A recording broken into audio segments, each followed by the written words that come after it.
السلام عليكم ومرحبا بكم. اليوم معايا في قناتي غنديرو وصفة لزيادة الوزن مليئة بالسعرات الحرارية. كما كتشوفوا معايا دابا حطيت النجلان، كاوكاو، البندق والكركاع وإلان. غنحط كلشي في الفران باش يتحمر. غنشعل الفران من الفوق. من بعد ما خرجنا كلشي من الفران كما كتشوفوا معايا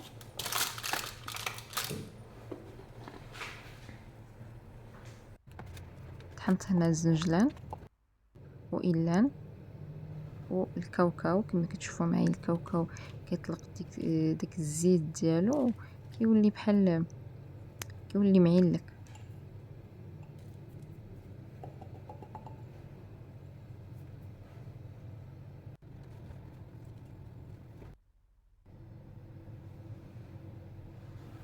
وهنا اخر حاجه اللي هي البندق والكركاع تطحنوا بجوج.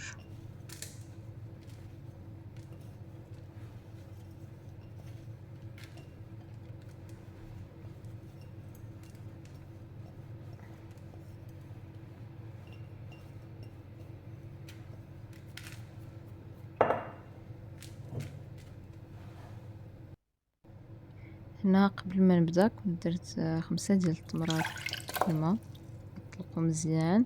دابا غنطحنهم بالماء ديالهم وغنزيدو على الخلط.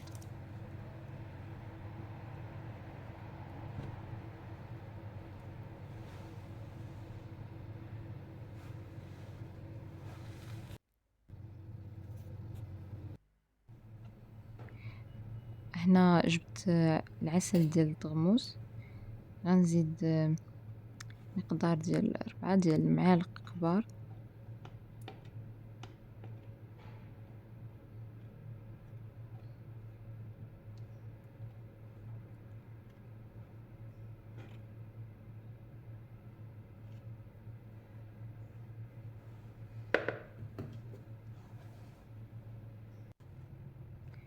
هنا زدت زيت الزيتون غير 2 معالق هكاك. نخلطو كلشي بمعلقه. من بعد غنديرو اليد.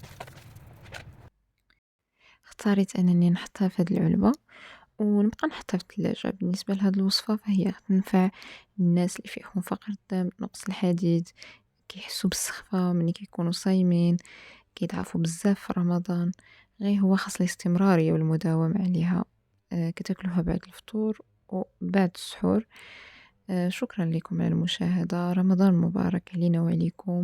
شكرا لكم على المتابعة ديالكم. إلا عجبتكم الوصفة خليو لي شي تعليق زوين بحالكم، وإلى اللقاء حتى لشي فيديو آخر إن شاء الله.